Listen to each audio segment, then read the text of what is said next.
Welcome back to my channel. My name's Laura Watson, and in this video I'm showing you my new botanical illustrations for my country diary for June.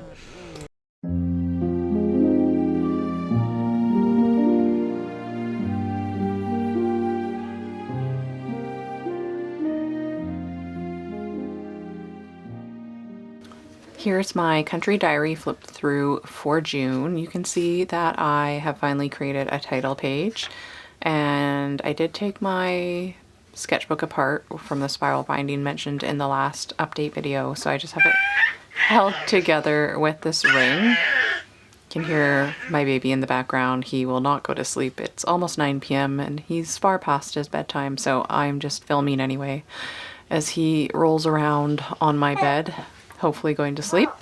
So I still have all my pages here from January, February, throughout the year, and I have my notes on the back. Some of these pages I do want to redo. There's May. You can check out the Country Diary playlist on my channel if you want to see all the monthly update videos. And here we are at June. So I used my Daler-Rowney Simply watercolor paper for this title page, and I really like how it turned out.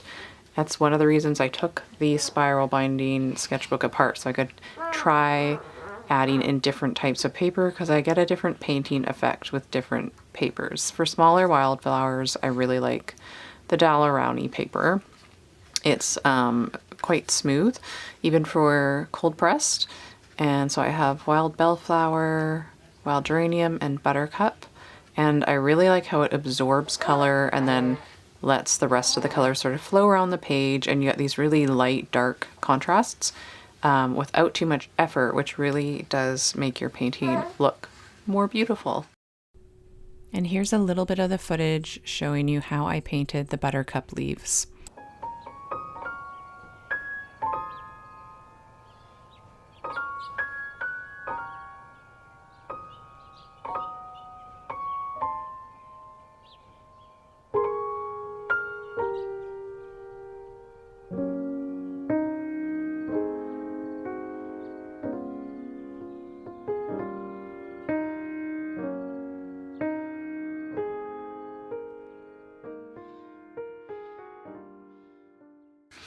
So that's the title page for June.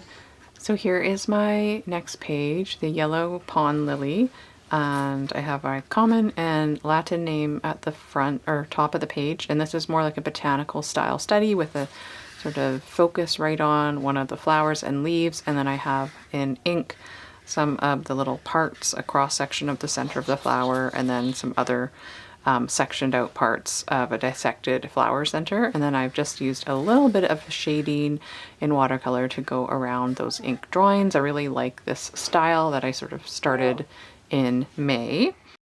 Here's the finished pond lily sketchbook page and a little bit of footage of me painting the leaf. I used Arches paper for this, and it works really well for painting larger subjects.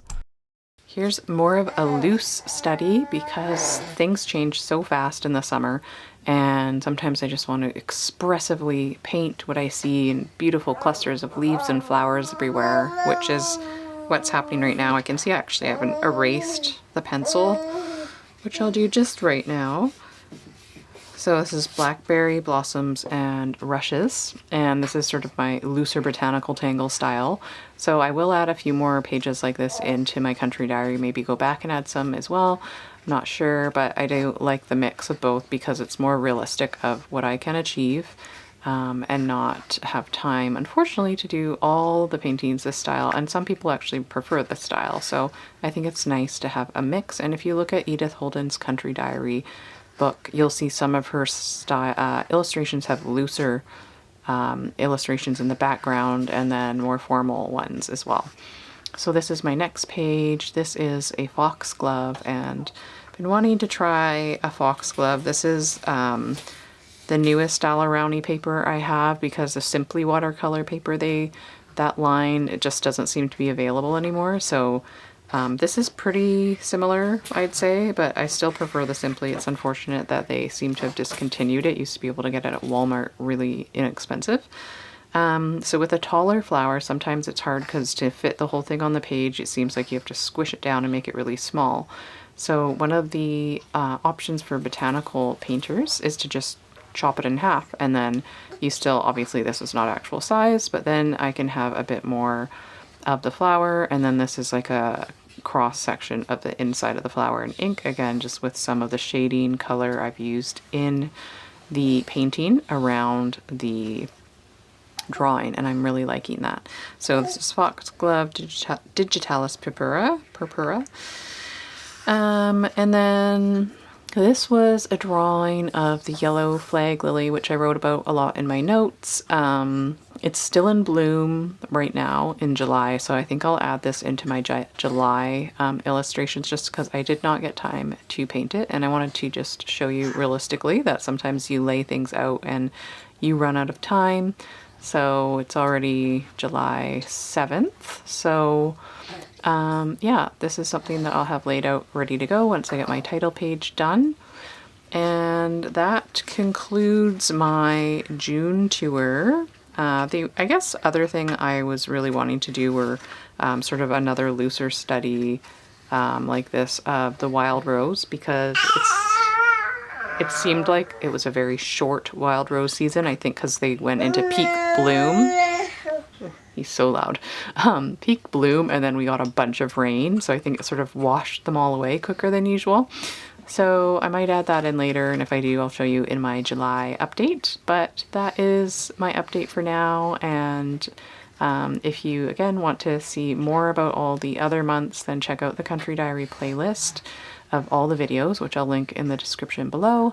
And also, June's birth flower is the wild rose, so if you want to learn how to paint more like my style of watercolor botanical painting, I do have a free class online you can take, and it is a full-length real-time lesson of painting a wild rose. So again, that will be also linked in the video description below. It's completely free, and you can just learn a little bit more about my 3-step painting method and my approach to botanical painting.